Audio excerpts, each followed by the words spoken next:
Assalamualaikum warahmatullahi wabarakatuh. Halo, perkenalkan nama saya Ratu Agnesia Fadila. Saya di sini sebagai tutor.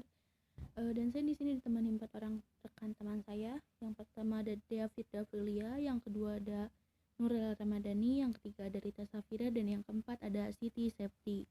Di sini saya akan sedikit menjelaskan tentang pembelajaran akuntansi semester pertama. Nanti kalian simak aja videonya. Kalau misalnya kalian nggak paham bisa tanya. Selamat menyaksikan. Baik, teman-teman, di sini saya akan menjelaskan tentang jurnal penyesuaian. Kita fokus jurnal penyesuaian itu cuma fokus di sini ya. Perlengkapan pertanyaan si data penyesuaiannya ini, gini cara pengerjaannya gini. Si neraca saldo itu cuma buat acuan. Ini tuh kayak data sebelumnya. Nah, kita kan pengen nyari tahu harga sebenarnya tuh berapa sih setelah disesuaikan. Kita baca ya soal yang pertama, perlengkapan kantor yang sudah terpakai sebesar 350.000. Karena sudah pasti terpakai kan, udah terpakai nih sebanyak 350.000. Kalian tinggal tulis, kalian tinggal bikin tabel.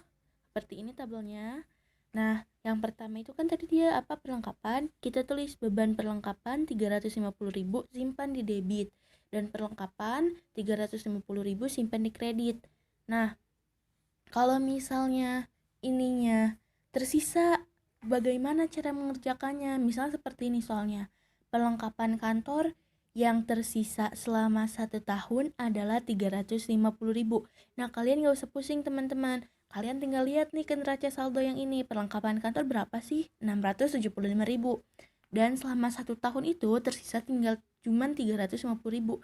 Ya kalian tinggal kurangin aja 675.000 dikurangi 350.000. Nah, itu hasilnya. Nanti masukin kalian ke sini.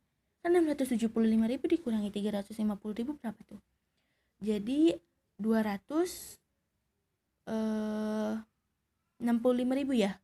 Kalau nggak salah 265.000. Nanti kalian masukin ke sini. Beban perlengkapan 265.000, perlengkapan 265.000. Kayak gitu. Untuk yang nomor 2 itu tuh bisa banyak ya, bisa banyak hal, bukan cuma sewa aja, tapi bisa asuransi, bisa iklan, biaya iklan, dan lain-lain. Nah, pasti kalian bertanya-tanya dong, ini gimana cara ngitungnya? Kenapa ini bisa ketahuan angka, sedangkan di sininya nggak ada angkanya? Nah, cara ngitungnya gini guys. Nah, kalian hitungnya gini. Kan dia bayar tanggal, si sewa itu bayar tanggal berapa? 1 Juni. Ya tulis nih 1 Juni. Untuk 1 tahun. Jadi kan kalau 1 tahun itu kan 12 bulan. Kita kurangin aja nih, 1 Juni dikurangi 31 Desember.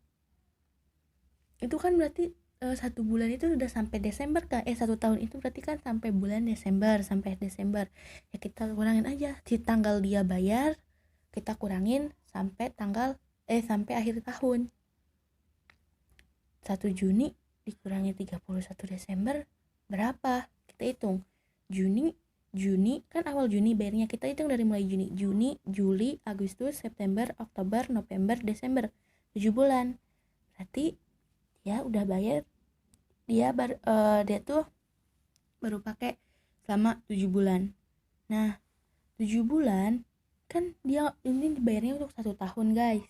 Kita tulis 1 tahun itu berapa bulan sih? 12 bulan kan? 7 dibagi 12 dikali, kita lihat di neraca saldo. Sewa dibayar di muka berapa keluarnya? 3.600.000. Kita kali aja sama 3.600.000. Hasilnya 2.100.000. Nah, kalau misalnya ini sebenarnya hasilnya tuh enggak 2.100.000 ya guys. Dia tuh kayak ada 2.999.000 gitu. Nah, kita buletin, kita pasin supaya nanti kita ngitungnya juga gampang. Kalau misalnya gini misalnya ya, contoh soal lainnya. Sewa dibayar tanggal 1 Oktober 2011 untuk 1 tahun. Nah, kalian tinggal ganti aja ininya. 1 Oktober dikurangi 31 Desember. Berapa tuh? Oktober, November, Desember. Berarti 3 bulan. 3/12 dikali 3.600.000. Hasilnya ya nanti ditulis di sini. Kalau misalnya hasilnya tidak pas, kalian buletin aja pasin. Jadi kalau udah pas, nanti kalian masukin ke sini ke si tabel jurnal penyesuaian. Apa yang ditulis? Beban sewa. Beban sewa dimasukin di mana sih? Kalian masukin di debit 2.100.000, sewa dibayar di muka, kalian masukin di kredit 2.100.000. Gitu teman-teman. Kita lanjut ke pertanyaan yang nomor 3 ya. Peralatan kantor disusutkan 2% dari harga perolehan. Harga perolehannya berapa? Pasti kalian bertanya dong. Nah, kita langsung aja lihat ke neraca saldo, guys. Kita lihat peralatan kantor, harga perolehannya 15.500.000. Disusutkan 2%. Hasilnya berapa? Pasti kalian bertanya gitu dong. Nah, cara menghitungnya gini, guys. 15.500.000, kalian tulis dulu nih harga perolehannya berapa. 15.500.000 kan. Disusutkan berapa? Dikali susutkan 2%. Langsung aja nih kita kali 2%. Kalian bisa kok ngitung di kalkulator. 15.500.000 dikali 2%. Nah, nanti hasilnya yang keluar segini, 310.000. Nah, berarti peralatan kantor setelah disusutkan 2% itu hasilnya 310.000. Kalian bisa langsung masukin ke tabel jurnal penyesuaian. Beban penyusutan peralatan kantor. Kan disusutkan, jadi kita nulis aja penyusutan. Berapa? Tulis di debit 310.000. Akumulasi penyusutan peralatan juga 310.000 dan itu ditulis di kredit. Paham ya? Soal nomor 4 dan 5 kalian pasti udah paham dong ya. Gaji yang belum dibayar 950.000. Karena belum dibayar, berarti si bos itu punya hutang dong. Punya hutang ke karyawan. Nah, kalian tulis di sini, masukin aja langsung, kan udah ketahuan 250.000. Kalian masukin ke tabel jurnal penyesuaiannya, beban gaji tulis di debit 250.000, hutang gaji tulis di kredit 250.000. Beres kan ya? Kalian pasti paham dong. Ini kan gampang. Bunga yang masih harus diterima. Berarti dia masih punya uang nih di luar. Kita tulis, kita masukin ke jurnal penyesuaian seperti ini, guys. Piutang bunga tulis di debit 100.000, pendapatan bunga tulis di kredit 100.000. Kenapa piutang? Karena emang kan dia masih, kenapa sih disebut piutang? Dia masih harus nerima, sedangkan uangnya ada di luar. Nah, kok bisa jadi pendapatan nih? Iyalah, lu kan nerima, berarti kan itu masuknya ke pendapatan. Kecuali kalau misalnya lu nggak nerima. Terus udah kan nih, udah semua nih, kalian udah ngeberesin 5 soal ini. Tinggal kalian jumlah. Balance enggak? Kalau nggak balance berarti ada kesalahan. Kalau misalnya udah balance, kalian beres. Kita masuk ke kertas kerja. Pertama itu kalian harus nulis dulu akun-akunnya. Kertas kerja itu ada beberapa bagian ya. Ada neraca saldo, AJP, ayat jurnal penyesuaian, NSD, neraca saldo disesuaikan, laba rugi, dan neraca. Gini, nanti kalian biasanya untuk neraca saldo itu udah dikasih tahu, udah ada dari soalnya. Udah seperti ini tuh gampang. Kalian tuh tinggal kayak mindahin aja dari soal ke buku kalian. Gampang kan? Ini nggak usah diajarin, gampang banget. Nah, kalau untuk AJP, kalian tulis yang belum ada di sini. Misalnya di ayat jurnal penyesuaian ada beban sewa ruko, dan di kertas kerja soalnya belum ada. Kalian tulis aja nih beban sewa ruko. Apalagi yang nggak ada, kalian masukin ke akun. Terus kalian tulis nih AJP-nya di sini. Misalnya di AJP tuh ada ada perlengkapan jahitnya 150.000, dimana pokoknya di AJP tuh kalian cuman kayak mindahin.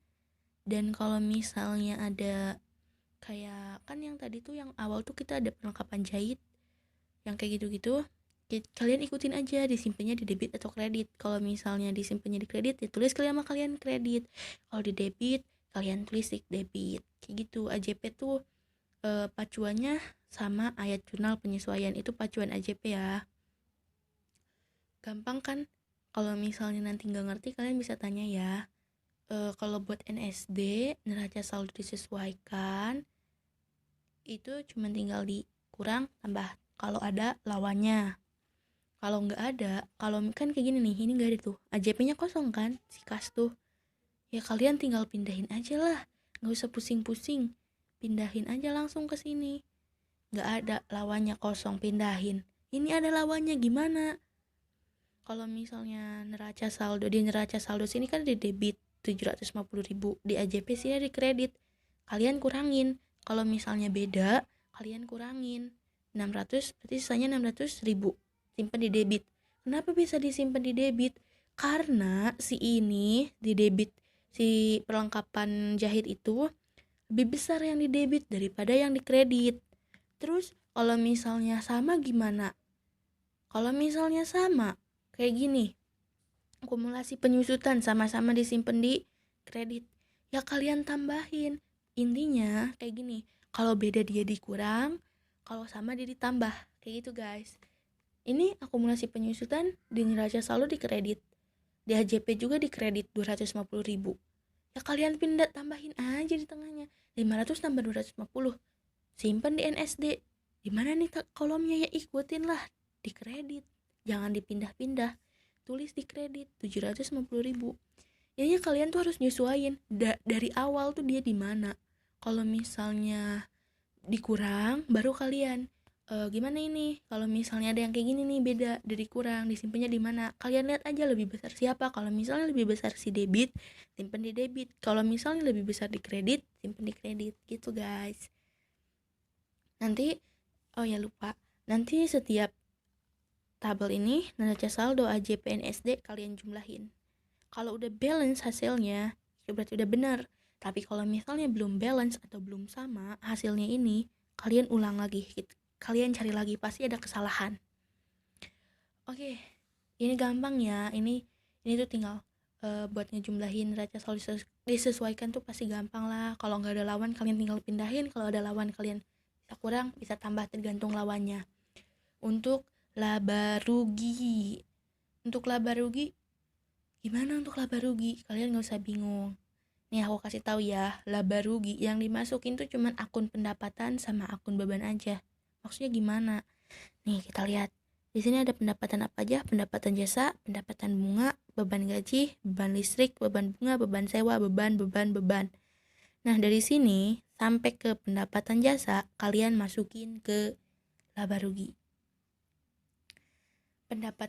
Kalau untuk pendapatan kalian simpennya di kredit ya, di kolom kredit. Kalau untuk beban kalian simpennya di kolom debit. Lah, terus angkanya dari mana? Ya dari NSD. Kalian buat laba rugi yang dijadiin acuan NSD ini guys.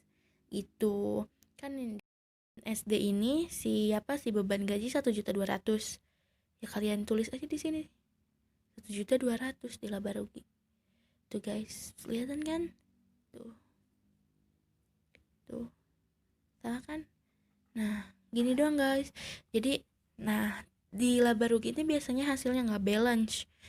Kok nggak balance? Ya emang itu. Kita kita kalau nggak balance ya kita harus nentuin ini tuh masuknya ke laba atau ke rugi sih. Nah ini kan nggak balance nih guys. Si ini masih kolom kredit mah 3.900.000, sedangkan sini cuman 2.345.000. Kalian giniin aja. Buat nyari tahu ini bedanya berapa sih, kalian ke kalkulator, kalian hitung 3.950.000 dikurangi 2.345.000 berapa, bedanya 1.605.000 gitu guys. Nah simpen di sini di kolom debit. Untuk neraca kalian masukin semua ini, semua ya, kecuali si pendapatan sama beban jangan dimasukin ke neraca. Pendapatan sama beban itu masuknya ke laba rugi, yang lain baru masuknya ke neraca gitu guys. Kalian udah tulis, ngikutin sama sesuai kata aku tadi, yang jadi patokannya si neraca saldo disesuaikan, si kolom NSD ini udah ditulis sama kalian semua, dipindahin ke sini. Jumlah, kalau dijumlah sama ya kalian sama kayak tadi, tinggal dikurang aja 23.655 dikurangi 22.050.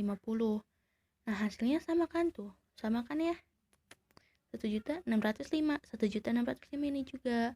Nah, berarti ini udah beres tuh. Nah, untuk nentuin masuknya ke laba atau ke rugi gimana? Nentuinnya tuh gini kalian.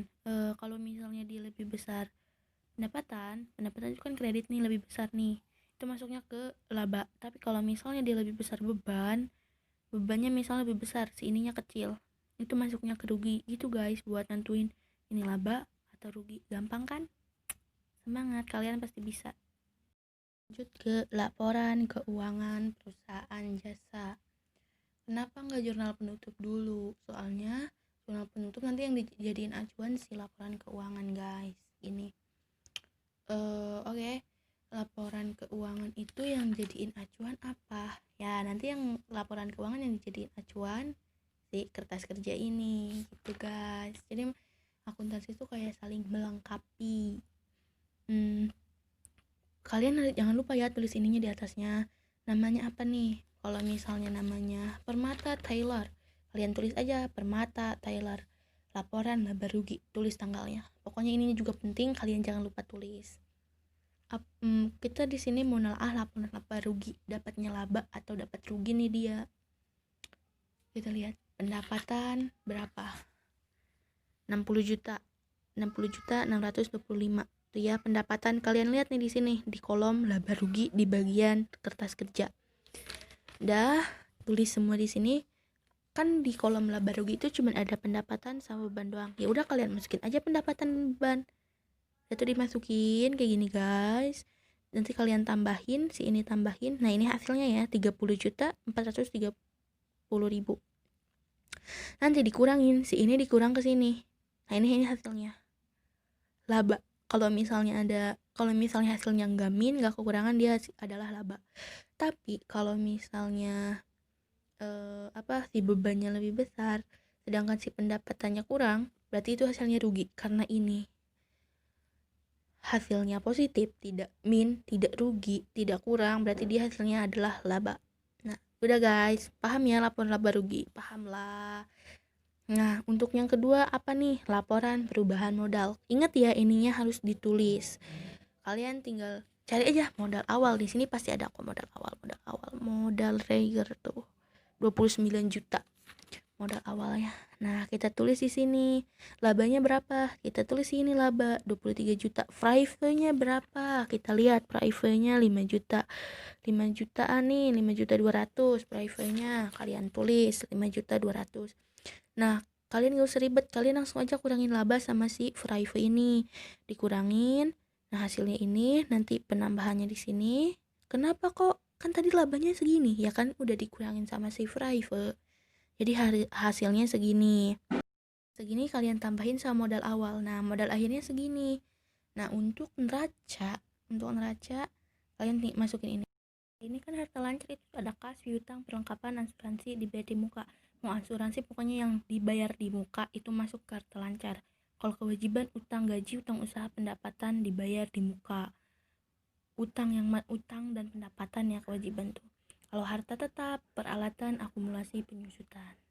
Itu. Nah, untuk neraca kalian tinggal gini aja, kalian tulis. Aku juga di sini ya, patokannya tuh di sini. Si kertas kerja. Kalian tulis berapa nih? Udah dilihat kan dari kertas kerja, kalian tulis nominalnya. Nominalnya kalian tulis, pendapatan dibayar di muka berapa? Lihat pendapatan diterima di muka. Maksudnya bukan dibayar guys, tapi diterima. Kita lihat 750. Tulis. Udah ditulis semua.